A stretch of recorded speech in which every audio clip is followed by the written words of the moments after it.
यशस्वी प्रधानमंत्री महोदय का सानिध्य, उनका आशीर्वाद हमें मिल रहा है। उत्साह, उमंग, इन सब के भावों की तरंगे हम सबके मनों को आह्लादित कर रही हैं। हाथ हिलाकर सभी के अभिवादन को स्वीकार करते हुए माननीय प्रधानमंत्री महोदय श्री नरेंद्र दामोदर दास मोदी जी, जनता जनार्दन हर कोने से, हर घर से, कण कण आज मोदीमय हो चुका है। सभी को आशीर्वाद देके, सभी का अभिवादन स्वीकार कर माननीय ने अपना स्थान ग्रहण किया है। गंगा की पवित्रता और हिमालय की प्रखरता के समन्वय का नाम है देवात्मा उत्तराखंड। उत्तराखंड की धरती में माननीय मुख्यमंत्री महोदय उत्तरी वस्त्र और कुमाऊनी टोपी पहनाकर माननीय का स्वागत करेंगे।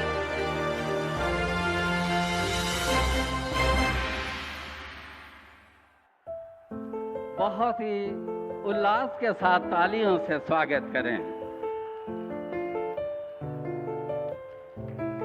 1936 में निर्मित श्री नारायण आश्रम, जो सामाजिक, सांस्कृतिक और आध्यात्मिक शैक्षिक केंद्र है, उसकी प्रतिकृति माननीय को भेंट की जा रही है। माननीय श्री नारायण आश्रम की प्रतिकृति बोधिसत्व विचार श्रृंखला, एक नई सोच, एक नई पहल पुस्तक माननीय को भेंट की जा रही है। जोरदार तालियों के साथ स्वागत, अभिनंदन। माननीय प्रधानमंत्री जी, इस दशक को उत्तराखंड का दशक बनाने हेतु आपका आह्वान एवं आपके बोधक मंत्र सबका साथ, सबका विकास और सबका प्रयास से प्रेरणा लेकर माननीय मुख्यमंत्री जी द्वारा जन संवाद आधारित गवर्नेंस मॉडल हेतु बोधिसत्व विचार श्रृंखला का आयोजन किया जा रहा है। इस श्रृंखला के विभिन्न सत्रों में समाज के हर तबके से हजारों लोग ऑफलाइन और ऑनलाइन रूप में प्रतिभाग करते हैं। जन संवाद से प्राप्त विचारों, सुझावों और प्रतिक्रियाओं को इस संकल्प में समाहित किया गया है। ये आपका आशीर्वाद आपको समर्पित किया जा रहा है। हम अनुरोध करते हैं माननीय मुख्यमंत्री उत्तराखंड श्री उत्तर सिंह जी से कृपया माननीय का स्वागत, अभिनंदन, शिलान्यास एवं लोकार्पण हेतु रिमोट का बटन दबाकर हमें कृतार्थ करेंगे।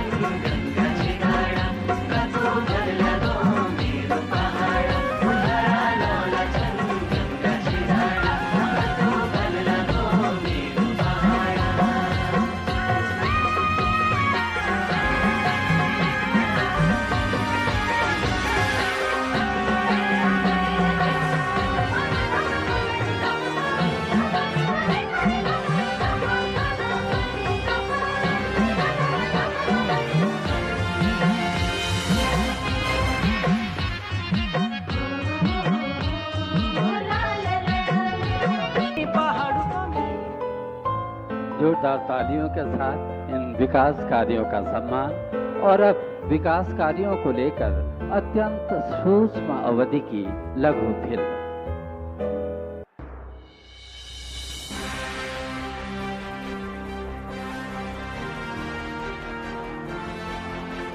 देवभूमि उत्तराखंड, जहां समग्र विकास का संकल्प हो रहा है सिद्ध।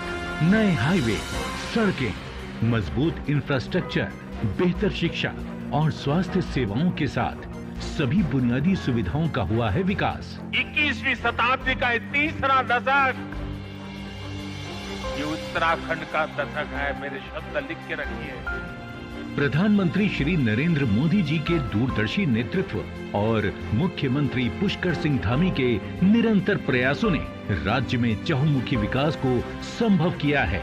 विकास की इसी यात्रा को आगे बढ़ाते हुए प्रधानमंत्री जी के कर कमलों द्वारा लगभग 4,200 करोड़ रुपए की 23 योजनाओं का शिलान्यास और लोकार्पण किया जा रहा है। आज जिन कार्यों का शिलान्यास किया जा रहा है उनमें विभिन्न क्षेत्रों की योजनाएं शामिल हैं। किसानों की आय में वृद्धि के लिए 809 करोड़ रुपए की लागत से सघन सेब के बागानों की खेती और 304 करोड़ रुपए की लागत से 21,400 पॉली हाउसों के निर्माण कार्य। राज्य में उच्च स्तरीय शिक्षा को हर वर्ग तक पहुंचाने के लिए 129 करोड़ रुपए की लागत से 20 मॉडल डिग्री कॉलेजों में हॉस्टल और कंप्यूटर लैब। पर्वतीय क्षेत्रों में लोगों को उच्चतम स्वास्थ्य सेवाएं पहुंचाने के लिए 53 करोड़ रुपए की लागत से अल्मोड़ा के सोमेश्वर में 100 बेड का सब डिस्ट्रिक्ट अस्पताल और चंपावत में 50 बेड का हॉस्पिटल ब्लॉक। उत्तराखंड में मजबूत आपदा प्रबंधन तंत्र सुनिश्चित करने के लिए विश्व बैंक की सहायता से 474 करोड़ रुपए की लागत से 32 पुलों, अग्नि सुरक्षा के लिए बचाव उपकरणों और स्टेट इमरजेंसी ऑपरेशन सेंटर को अपग्रेड करने का कार्य। 178 करोड़ रुपए की लागत से नैनीताल के बलिया नाला में भूस्खलन की रोकथाम हेतु उपचार कार्य। राज्य में खेल कूद को बढ़ावा देने के लिए 42 करोड़ रुपए की लागत से रुद्रपुर में वेलोड्रोम और हल्द्वानी में एस्ट्रोटर्फ हॉकी ग्राउंड।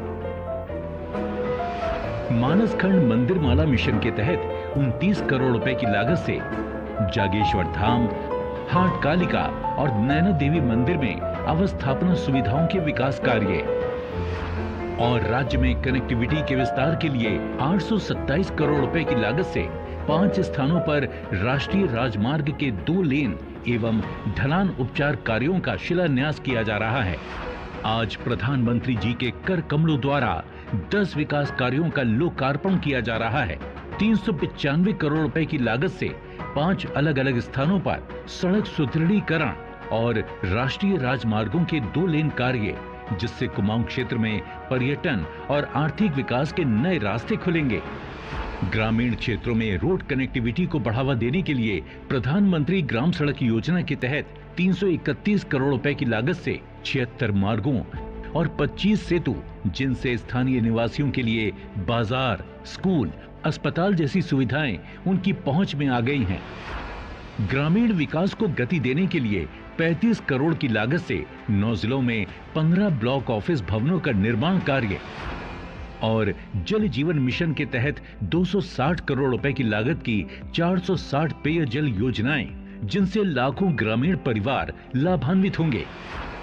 आपदा प्रबंधन के लिए विश्व बैंक की सहायता से प्रदेश के विभिन्न जनपदों में 214 करोड़ रुपए की लागत से 39 पुलों एवं देहरादून में Uttarakhand state disaster management authority के नए भवन, पिथौरागढ़ में 32 करोड़ रुपए की लागत से निर्मित आर्टिफिशियल लेक, जो किसानों के लिए सिंचाई में बेहद सहायक होगी, और विद्युत आपूर्ति में गुणात्मक सुधार के लिए 82 करोड़ रुपए की लागत से 132 kilowatt Pithoragarh Lohaghat Champawat transmission line का लोकार्पण हो रहा है।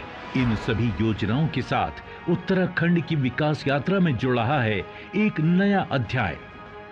अगला दशक उत्तराखंड का दशक बनाने के लिए सरकार संकल्पबद्ध है। भारत माता की,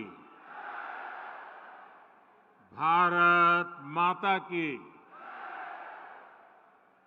उत्तराखंड के लोकप्रिय युवा मुख्यमंत्री भाई पुष्कर सिंह धामी जी, केंद्रीय मंत्री श्री अजय भट्ट जी, पूर्व मुख्यमंत्री रमेश पोखरियाल निशंक जी, राज्य भारतीय जनता पार्टी के अध्यक्ष महेंद्र भट्ट जी, उत्तराखंड सरकार के मंत्री, सभी सांसद, विधायक, अन्य महानुभाव और देवभूमि के मेरे प्यारे परिवारजनों, आप सभी को प्रणाम।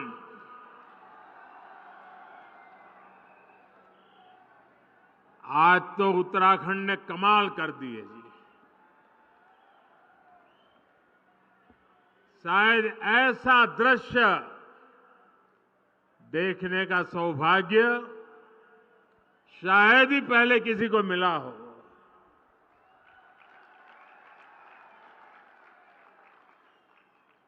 आज सुबह से मैं उत्तराखंड में जहां गया, अद्भुत प्यार, अपार आशीर्वाद, ऐसा लग रहा था जैसे स्नेह की गंगा बह रही है।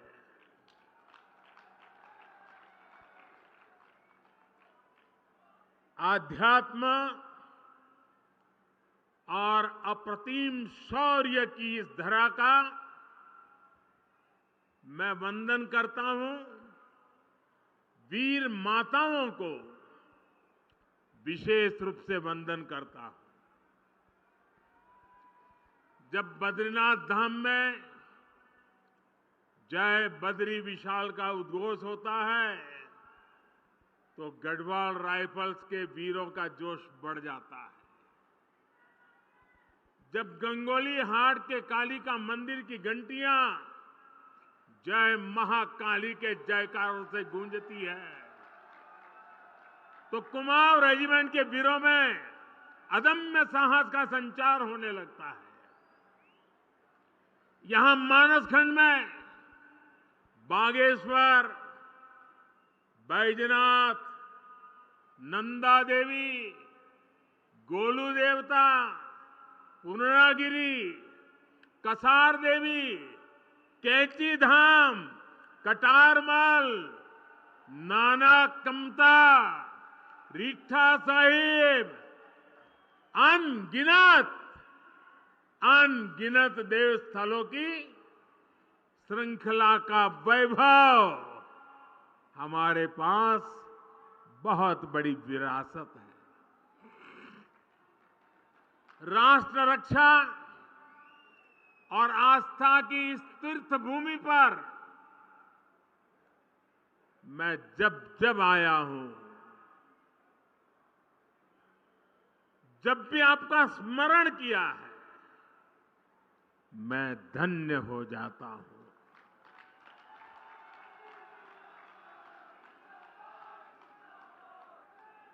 मेरे परिवारजनों,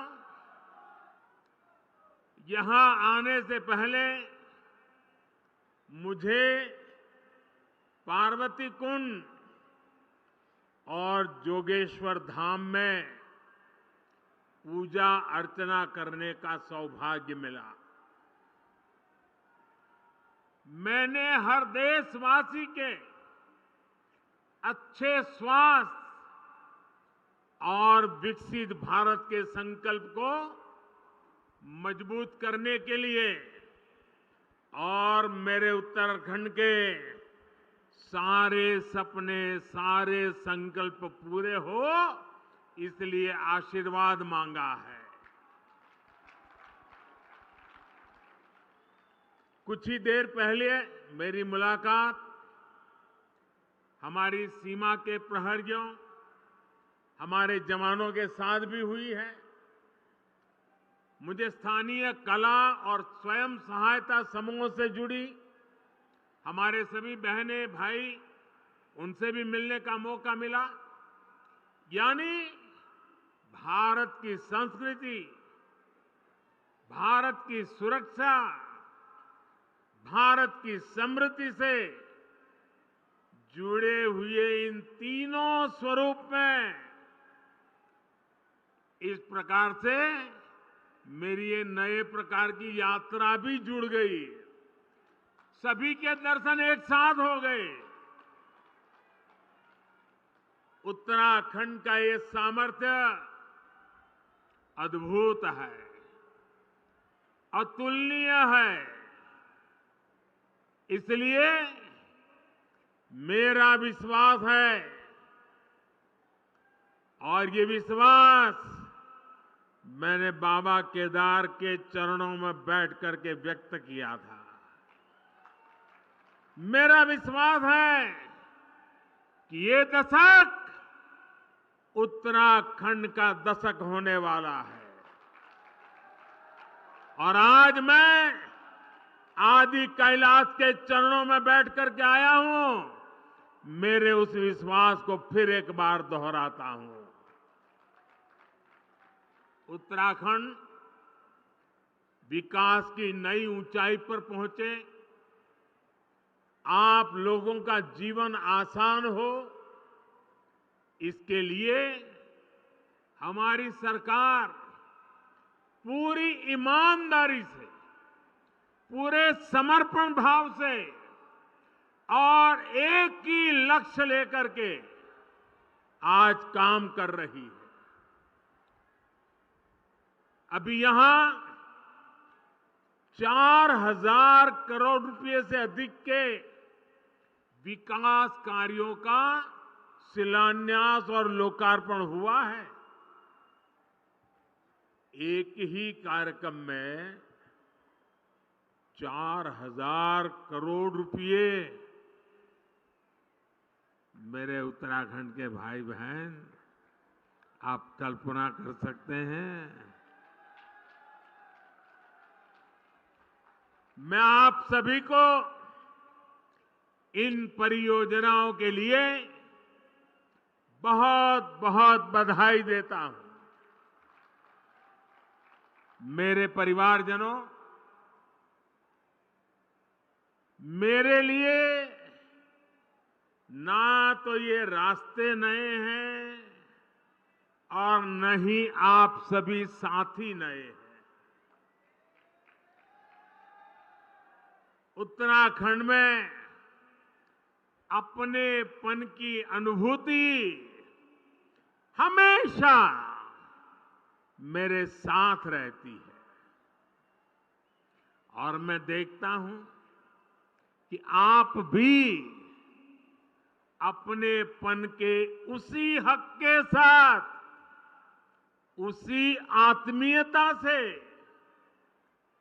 मुझसे जुड़े रहते हैं। अनेक साथी उत्तराखंड के दूर सुदूर गांव के भी मुझे चिट्ठी लिखते हैं। हर अच्छे बुरे वक्त पर साथ खड़े रहते हैं। परिवार में कोई नए मेहमान का जन्म हुआ हो तो भी मुझे खबर भेजते हैं। बेटी पढ़ाई में कहीं आगे बढ़ी हो तो भी चिट्ठी लिखते हैं। यानी जैसे पूरे उत्तराखंड परिवार का मैं एक सदस्य हूं,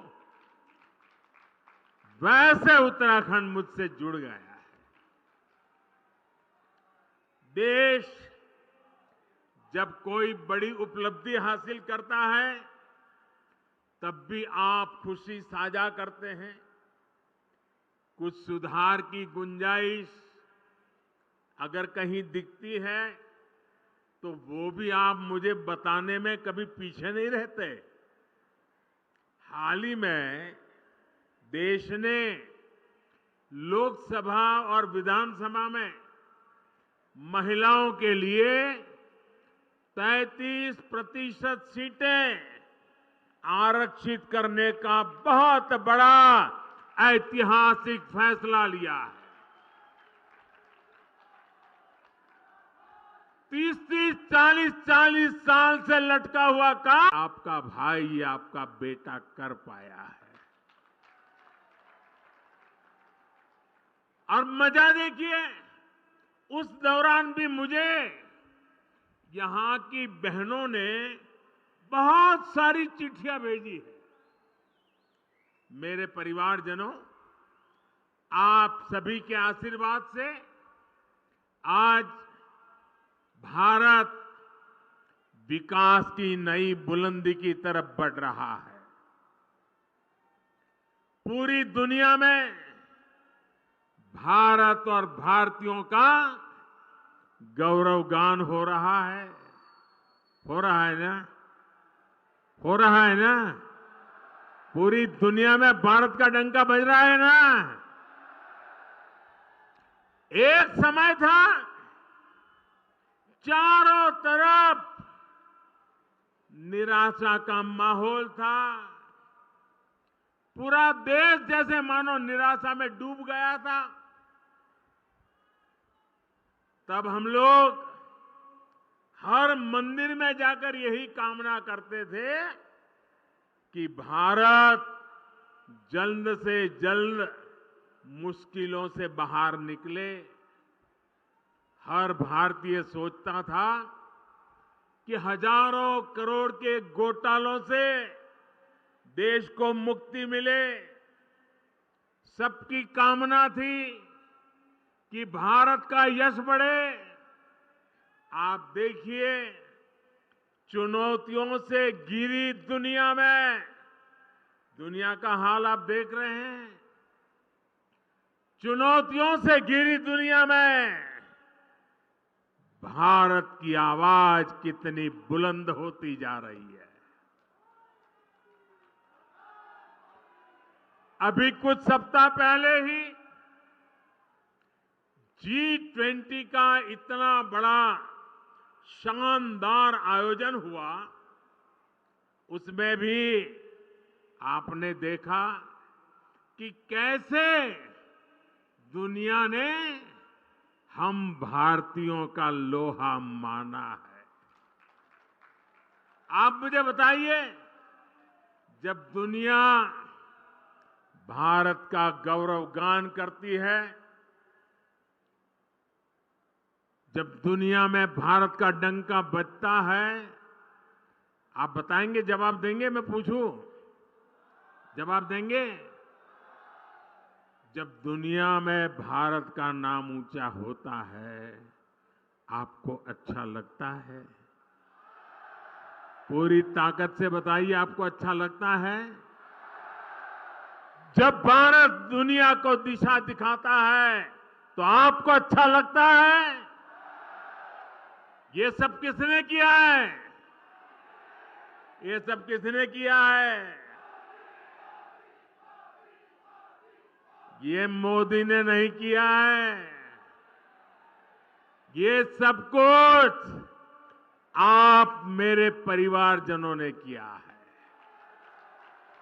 इसका यश आप सब जनता जनार्दन को जाता है। क्यों? याद रखिए क्यों?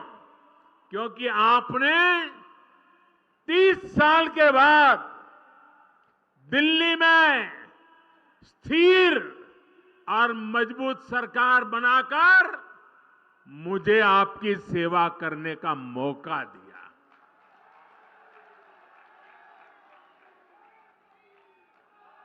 आपके वोट की ताकत है। जब मैं दुनिया के बड़े बड़े लोगों से हाथ मिलाता हूं ना, आपने देखा होगा अच्छों से हो रहा है मामला। लेकिन जब मैं हाथ मिलाता हूं ना, तो बराबर आंख भी मिलाता हूं। और जब मेरी तरफ वो देखते हैं ना, तो मुझे नहीं देखते हैं, 140 करोड़ हिंदुस्तानियों को देखते हैं।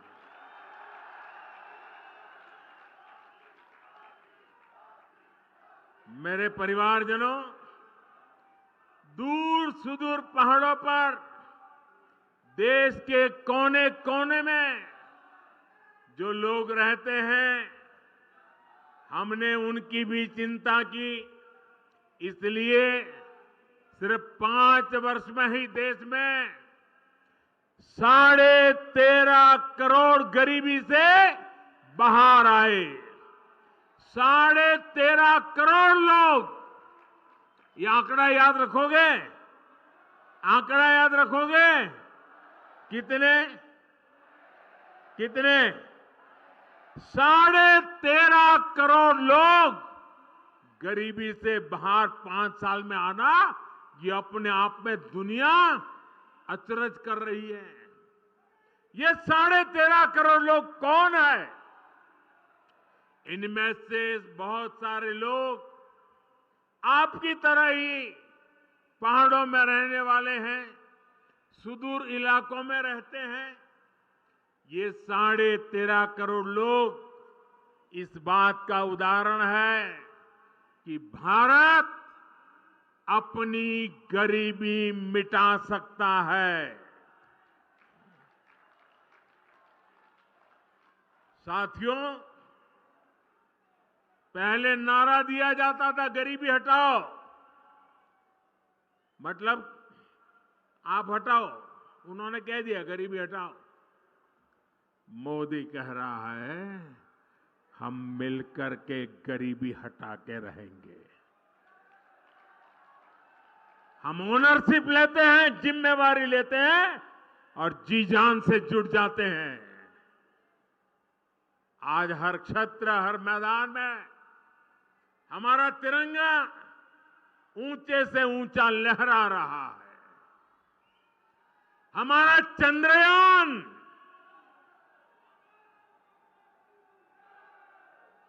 ये चंद्रयान जहां पहुंचा है, जहां दुनिया का कोई भी देश नहीं पहुंच पाया। और भारत ने जहां अपना चंद्रयान गया है, उस स्थान को नाम दिया है शिव शक्ति। मेरे उत्तराखंड के लोग, ये शिव शक्ति की विचार से आप खुश है कि नहीं है? आपका मन आनंदित हो गया कि नहीं हो गया? यानी वहां भी मेरे उत्तराखंड की पहचान पहुंच गई। शिव और इस शक्ति का योग क्या मतलब होता है, ये हमें उत्तराखंड में सिखाने की जरूरत नहीं, यहां तो डगर डगर पर साक्षात दिखता है। साथियों, स्पेस में ही नहीं, स्पोर्ट्स में भी भारत का दम आज दुनिया देख रही है। हाल में एशियाई खेल समाप्त हुए हैं। इसमें भारत ने इतिहास के सारे रिकॉर्ड तोड़ दिए हैं। पहली बार भारत के खिलाड़ियों ने सेंचुरी लगाई, 100 से ज्यादा मेडल जीतने का रिकॉर्ड बनाया है। और आप जरा जोर से ताली बजाना। एशियन गेम्स में उत्तराखंड के भी 8 बेटे बेटियां अपना दमखम दिखाने गए थे।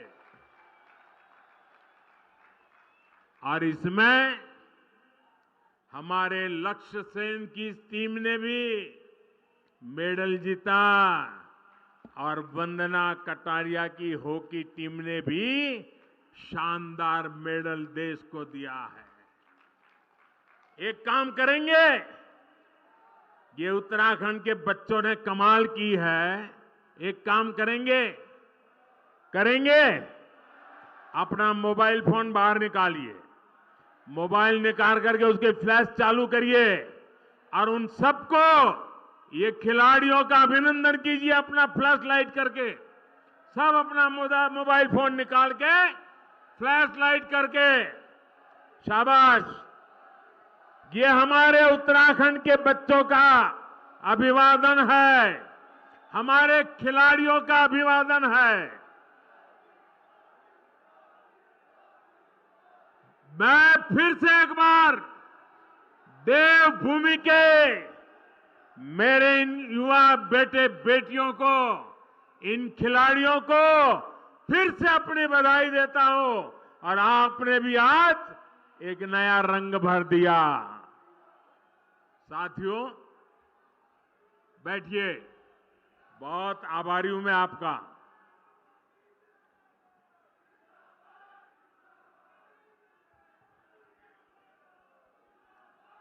भारत के खिलाड़ी देश दुनिया में अपना परचम लहराए, इसके लिए सरकार खिलाड़ियों की पूरी मदद कर रही है। खिलाड़ियों के खाने पीने से लेकर आधुनिक ट्रेनिंग तक सरकार करोड़ों रुपए खर्च कर रही है। ये तो सही है, लेकिन एक उल्टा भी चल रहा है। सरकार तो कर रही है, लेकिन लक्ष्य का जो परिवार है ना, और लक्ष्य जो है वो मुझे हमेशा जब विजयी होता है तो आपकी बाल मिठाई लेकर के आता है।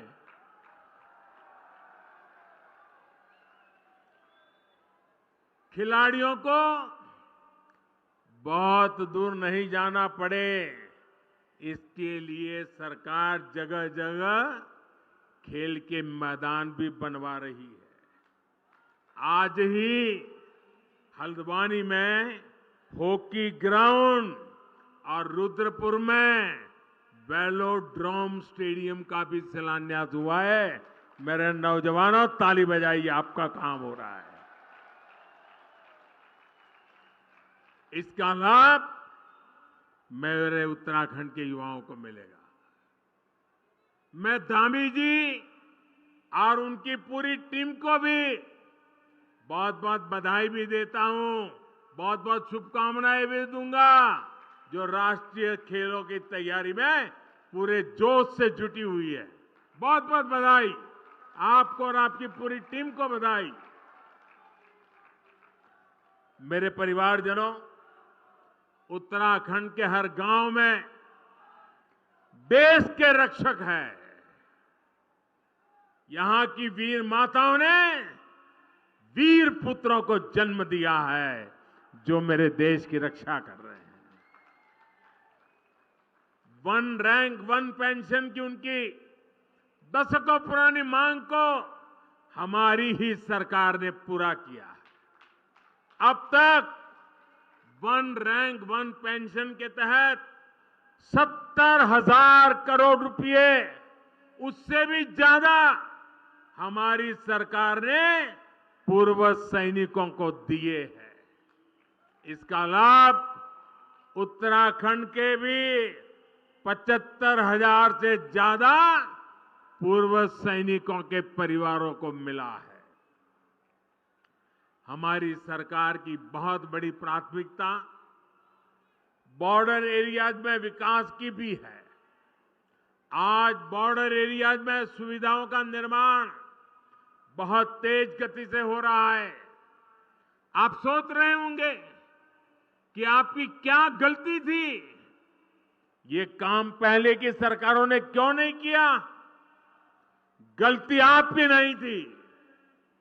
पहले की सरकारों ने इस डर से बॉर्डर एरिया का विकास नहीं किया कि कहीं दुश्मन इसका फायदा उठाकर अंदर ना आ जाए। बताइए क्या तर्क देते थे। आज का नया भारत पहले की सरकारों की डरी हुई सोच को पीछे छोड़कर आगे बढ़ रहे हैं। न हम डरते हैं, न हम डराते हैं।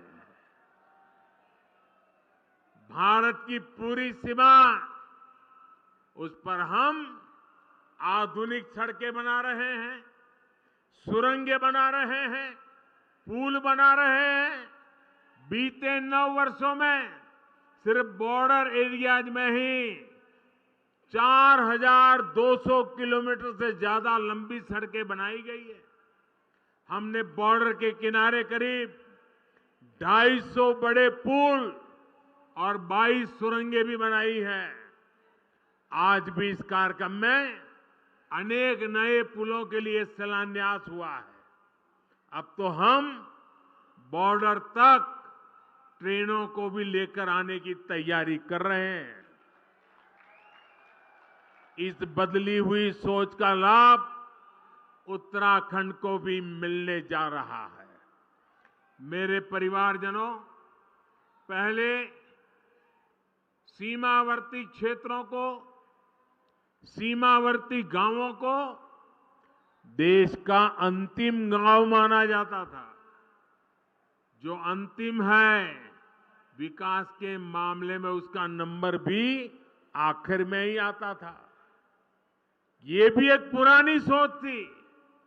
हमने सीमावर्ती गांवों को अंतिम नहीं, बल्कि देश के पहले गांव के रूप में विकसित करना शुरू किया है। वाइब्रेंट विलेज प्रोग्राम के तहत ऐसे ही सीमावर्ती गांवों का विकास किया जा रहा है। हमारी कोशिश यही है कि यहां से जो लोग पलायन करके गए हैं, वो फिर लौट के आ जाएं। हम चाहते हैं इन गांवों में पर्यटन बढ़े, तीर्थ यात्रा का विस्तार हो। मेरे परिवारजनों, एक पुरानी कहावत है कि पहाड़ का पानी और पहाड़ की जवानी पहाड़ के काम नहीं आती। मैंने संकल्प लिया है कि मैं इस अवधारणा को भी बदल कर रखूंगा। आपने भी देखा है कि अतीत की गलत नीतियों के कारण उत्तराखंड के अनेक गांव वीरान हो गए। सड़क, बिजली, पानी, पढ़ाई, दवाई, कमाई, हर चीज का अभाव, और उस अभाव के कारण लोगों को अपना घर छोड़ना पड़ा है। अब स्थितियां बदल रही है। जैसे जैसे उत्तराखंड में नए अवसर बन रहे हैं, नई सुविधाएं बन रही हैं, वैसे वैसे अनेक साथी गांव लौटने लगे हैं। डबल इंजन सरकार का प्रयास है कि गांव वापसी का यह काम तेजी से हो।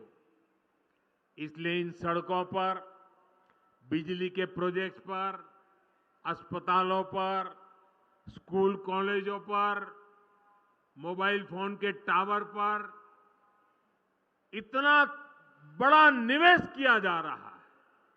आज भी यहां इनसे जुड़े हुए कई प्रोजेक्ट शुरू हुए हैं।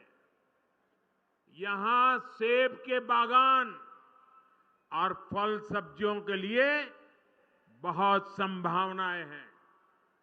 अब जब यहां सड़कें बन रही हैं, पानी पहुंच रहा है, तो मेरे किसान भाई बहन भी प्रोत्साहित हो रहे हैं। आज जो पॉली हाउस बनाने और सेब के बाग विकसित करने की योजना भी शुरू हुई है। इन योजनाओं पर 1100 करोड़ रुपए खर्च होने वाले हैं। इतना सारा पैसा उत्तराखंड के हमारे छोटे छोटे किसानों का जीवन बेहतर बनाने के लिए खर्च किया जा रहा है। पीएम किसान सम्मान निधि के तहत भी उत्तराखंड के किसानों को अब तक 2200 करोड़ रुपए अधिक मिल चुके हैं।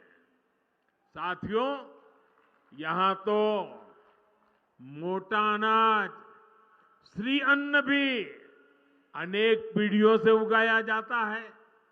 मैं जब आपके बीच में रहा करता था, बहुत समय काटा है आपके बीच में, तब घर घर में मोटा अनाज भी खूब खाया जाता था। अब केंद्र सरकार इस मोटे अनाज को, श्री अन्न को दुनिया के कोने कोने तक पहुंचाना चाहती है। इसके लिए देश भर में एक अभियान शुरू किया गया है। इनका भी बहुत बड़ा फायदा हमारे उत्तराखंड के छोटे किसानों को मिलने जा रहा है। मेरे परिवारजनों, हमारी सरकार माताओं बहनों की हर मुश्किल, हर असुविधा को दूर करने के लिए प्रतिबद्ध है। इसलिए हमारी सरकार ने गरीब बहनों को पक्का घर दिया। हमने बहनों बेटियों को शौचालय बनाकर दिया, गैस कनेक्शन दिए, बैंक में खाता खुलवाया, मुफ्त इलाज जो किया, मुफ्त राशन आज भी चल रहा है ताकि गरीब का घर का चूल्हा जलता रहे। हर घर जल योजना के तहत उत्तराखंड में 11 लाख परिवारों की बहनों को पाइप से पानी की सुविधा मिल रही है। अब बहनों के लिए एक और काम किया जा रहा है। इस साल लाल किले से मैंने महिला स्वयं सहायता समूहों को ड्रोन देने की घोषणा की है। ड्रोन के माध्यम से खेतों में दवा, खाद, बीज ऐसे अनेक काम किए जा सकेंगे। अब तो ऐसे ड्रोन भी बनाए जा रहे हैं कि फल सब्जियों को निकट की सब्जी मंडी तक पहुंचा सके। पहाड़ में ड्रोन से दवाओं की डिलीवरी भी तेजी से करा सके। यानी महिला स्वयं सहायता समूहों को मिलने वाले ये ड्रोन उत्तराखंड को आधुनिकता की नई ऊंचाई पर ले जाने वाले। मेरे परिवारजनों, उत्तराखंड के तो गांव-गांव में गंगा है, गंगोत्री है। यहां के हिम शिखरों में शिवजी और नंदा विराजते हैं। उत्तराखंड के मेले, कौथिग, थौल, गीत संगीत, खान पान अपनी विशिष्ट पहचान रखते हैं। पांडव नृत्य, छोलिया नृत्य, मांगल गीत, फुलदेई, हरेला, बघवाल और रम्माण जैसे सांस्कृतिक आयोजन से ये धरती समृद्ध है। लोक जीवन के स्वाद, रोट, अरसे, जंगोरे की खीर, कफली, पकोड़े, रायता, अल्मोड़ा की बाल मिठाई, सिग्योरी, इनका स्वाद कौन भूल सकता है। और ये जो काली गंगा की भूमि है, उस भूमि से तो मेरा नाता भी बहुत रहा है। यहां चंपावत स्थित अद्वैत आश्रम भी, उससे भी मेरा गहरा संबंध रहा है। वो मेरी जिंदगी का एक कालखंड था। मेरी कितनी ही यादें यहां के ईंच ईंच जमीन पर पड़ी हुई है। इस बार बहुत इच्छा थी कि मैं इस दैवीय परिसर ज्यादा समय बिताऊं, लेकिन कल दिल्ली में G20 से जुड़ा एक और बड़ा सम्मेलन है। सारी दुनिया के पार्लियामेंट के जो स्पीकर है G20 के, उनका एक बहुत बड़ा समिट है।